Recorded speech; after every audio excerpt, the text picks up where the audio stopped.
नमस्कार दोस्तों।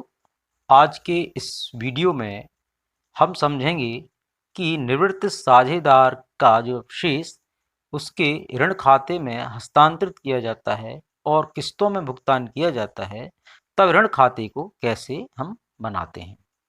तो आइए आज का टॉपिक हम शुरू करते हैं। निवृत्त साझेदार का ऋण खाता कैसे बनाएं। प्रश्न इस तरह से है। अजीत, महेश तथा सुजीत साझेदार हैं। महेश फर्म से सेवानिवृत्त होता है। उस तिथि को उसको 6 लाख रुपये देय हैं। उसको देय राशि का भुगतान 4 वार्षिक किस्तों में बकाया राशि पर 12% प्रति वर्ष ब्याज के साथ किया जाएगा। महेश का ऋण खाता तैयार कीजिए। यहाँ सबसे पहले हम यह देखेंगे कि उसको कुल देय रकम 6 लाख रुपया है, जो 4 वार्षिक किस्तों में देय है। अतः एक किस्त की रकम 1,50,000 रुपया होती है। 6 लाख में हम 4 का भाग कर देंगे तो यह रकम 1,50,000 रुपया हो जाती है। तो इस तरह से महेश का ऋण खाता बनाने के लिए हम सबसे पहले क्रेडिट साइड महेश के पूंजी खाते को 6 लाख रुपया लिखेंगे और इसका ब्याज 12% की दर से निकालेंगे और इसको भी हम क्रेडिट करेंगे, जो होता है 72,000।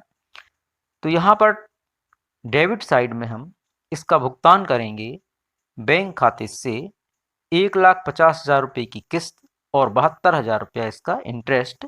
इस प्रकार यह 2,22,000 रुपये की रकम हम इसको देंगे और क्रेडिट का जो टोटल है 6,72,000, जिसमें से हम 2,22,000 रुपया माइनस कर देंगे तो यह बैलेंस हो जाएगा 4,50,000 रुपया।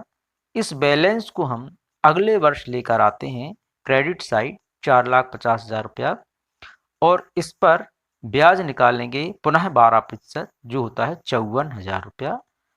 अब हम डेबिट साइड में पुनः पेमेंट करेंगे बैंक खाते से 1,50,000 रुपये की किस्त और 54,000 रुपये का ब्याज। इस तरह से यह द्वितीय किस्त 2,04,000 रुपया ब्याज सहित भुगतान की जानी है। अब हम 5,04,000 रुपया जो क्रेडिट का टोटल है, इसमें से हम 2,04,000 रुपया माइनस कर देंगे तो यह बैलेंस अगले वर्ष के लिए 3,00,000 रुपया हो जाता है। अब यह बैलेंस हम क्रेडिट में लेकर आते हैं तीसरे वर्ष में और इस पर हम ब्याज निकालते हैं पुनः 12%, जो हो जाता है 36,000 रुपया। अब हम डेबिट साइड तीसरी किस्त का भुगतान करेंगे तो बैंक खाते से 1,50,000 रुपया तीसरी किस्त है और 36,000 रुपया इसका ब्याज है।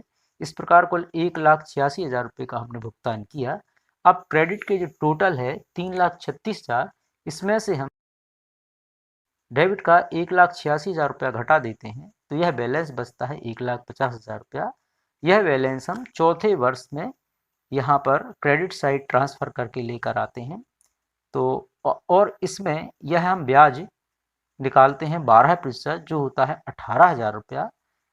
अब हमें पेमेंट करना है डेबिट साइड बैंक खाते से 1,50,000 रुपये की चौथी किस्त है और 18,000 रुपया यह ब्याज है। इस तरह से 1,68,000 रुपये का हमने यहाँ पर भुगतान कर दिया महेश को।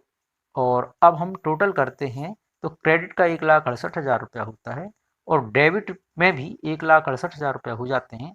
इस प्रकार अब अगला बैलेंस जीरो रहेगा।